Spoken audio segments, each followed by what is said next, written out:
बेटा last video में हमने स्टार्ट किया था कि जो गुड न्यूट्रिशन होता है ये किसी भी बच्चे की ग्रोथ और डेवलपमेंट में बहुत सहायक होता है, बहुत हेल्प करता है। और 9 इयर्स तक तो बच्चों का न्यूट्रिशन एक जैसा रहता है, पर 10 इयर्स से फिर लड़के और लड़कियों का जो खान पान का जो आहार संबंधी आवश्यकताएं हैं, जो न्यूट्रिएंट रिलेटेड रिक्वायरमेंट्स हैं, वो फ़र्क हो जाती हैं।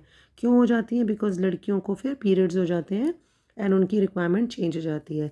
आईसीएमआर एक इंस्टीट्यूशन है जिन्होंने न्यूट्रिएंट्स के ऊपर न्यूट्रिएंट रिक्वायरमेंट्स के ऊपर यानी कि आहार के आवश्यकता के हिसाब से उन्होंने एज को डिवाइड कर दिया है।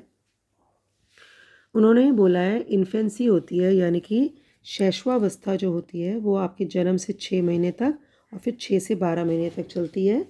फिर आपके प्री स्कूल होता है यानी कि पूर्व विद्यालय वर्ष जो 1 से 3 वर्ष तक और 4 से 6 वर्ष तक चलता है।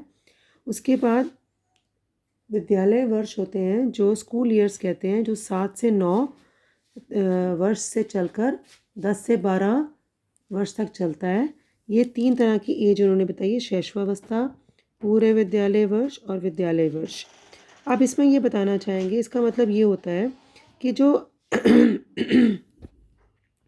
अगर किसी बच्चे की वृद्धि यानी कि ग्रोथ अच्छी हो रही है तो इसका मतलब उसकी हेल्थ अच्छी है। ये तो बात समझ में आती है।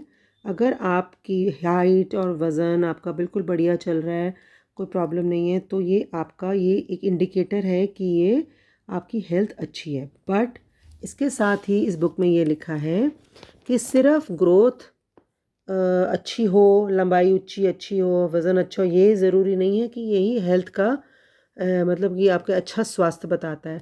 कितना घर के अंदर बच्चे को अच्छा माहौल मिलता है, कितना मदर का बच्चे जो छोटा बच्चा है उसको मदर का स्तनपान, ब्रेस्ट मिल्क मदर की, एक सेफ हाइजीनिक एनवायरनमेंट, ऐसी मदर जो कि कोई गलत आदतों में ना हो, जैसे कि धूम्रपान ना करती हो, शराब ना पीती हो, वो मतलब कि मद्यपान जैसी आदतों से माताओं का परहेज़ भी बहुत ज़रूरी है।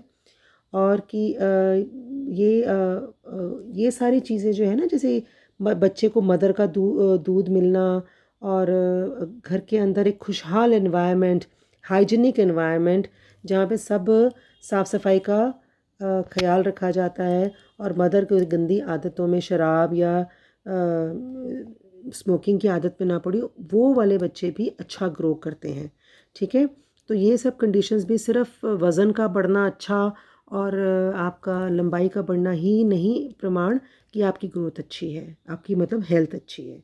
ठीक है, अब हम आते हैं एक सामान्य वृद्धि चक्र के ऊपर। ये देखो आपकी आयु और वज़न, मतलब कि आयु के हिसाब से वज़न देखो, जब आपका ये कर्व ऊपर बढ़ता जाएगा इसका मतलब 1 वर्ष में बच्चा इतने वज़न में था, फिर उसके बाद बढ़ गया और मतलब कि बढ़ रहा है कर्व, ये भी ठीक है, बढ़ रहा है।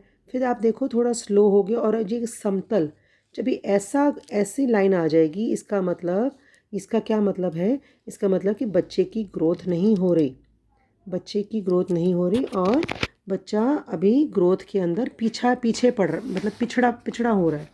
ये देखो फ्लैटनिंग नहीं होना चाहिए, जो आपका ग्रोथ किया, आपका मैंने बताया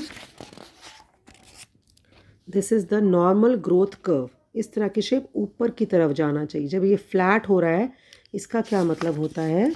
इसका मतलब होता है फ्लैट का मतलब ग्रोथ हैज़ स्टॉप्ड। ठीक है, flattening would mean growth has stop, और अपवर्ड कर्व का मतलब है ग्रोथ हो रही है। और जब डाउनवर्ड जा रहा है, अगर नीचे की तरफ जा रहा है, तो इसका मतलब होता है कि बच्चा जो ग्रोथ पैटर्न जितना होना चाहिए था, बच्चा उससे पीछे पिछड़ा जा रहा है उससे। ठीक है, अगर बच्चे को इस वक्त एक्स्ट्रा फूड और उसके इन्फेक्शंस को ट्रीट कर दिया जाए तो दोबारा से ऊपर की तरफ ट्रेंड आना शुरू हो जाएगा। तो ये आपका नॉर्मल ग्रोथ कर्व है which shows an upward trend होना चाहिए।